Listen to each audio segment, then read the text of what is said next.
So kani unsa ning kalsada gani siya? This is Magatas. ha? Mato na kita itong Magatas Road. So coming from Diversion Road, no? You'll the property going to Tubtuban. Tubtubon Barangay Hall. So ang site is katong fronting Smiles ba to? Tama ba? Smile bang tawagan na? Ang property. Mo nagingon ako sa imo Metro Dumaguete College, so. Diri mo sulod na attorney. Asa mo? Ala kanang dala na para padulong dito Metro Dumaguete. May itong paingon dito. Okay. Then unahan na pod is Arsada. Padulong.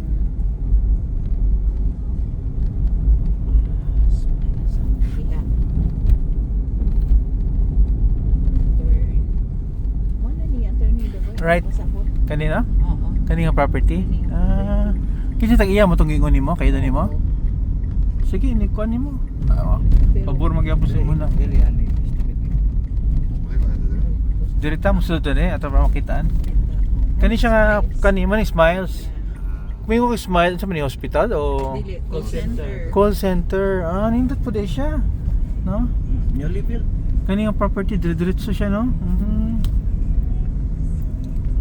Okay. Marka abot og 2 hectares siguro ni, ha? Ato. Diretso siya. So balik ka. Okay, balik na.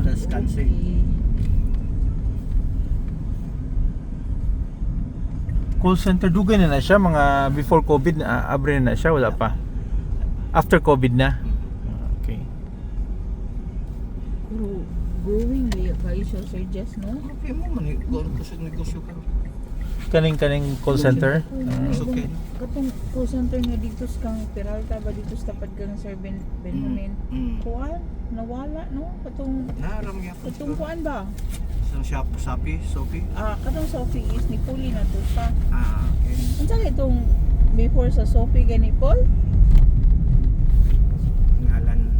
nga call center? SA? Ano siya? Smiles Smiles on Agent. demand. Okay. Call center. So just across miles lang siya ang Smiles property. Agent. Ganda ito. Pwede po potential po niya nindot mga kuan niya ay yung neighborhood. Ang disadvantage gamay. Dili ta kansi or dito? Ikaw daw, asa itong kansi daw? Pwede rin. Kanang mas lami nga kansi. Ha? Pareho na ba? No, di kansi ba? Sir Jess na balin dali. Bitaw. Ay, ano? Ano daw na? Kung na sila, nagpag-manage sa good na anak kayo. Ang preparasyon siguro. Kuan na siya. Unsa man ni siya nga kuan marker? Mi Amigo Residences. Okay.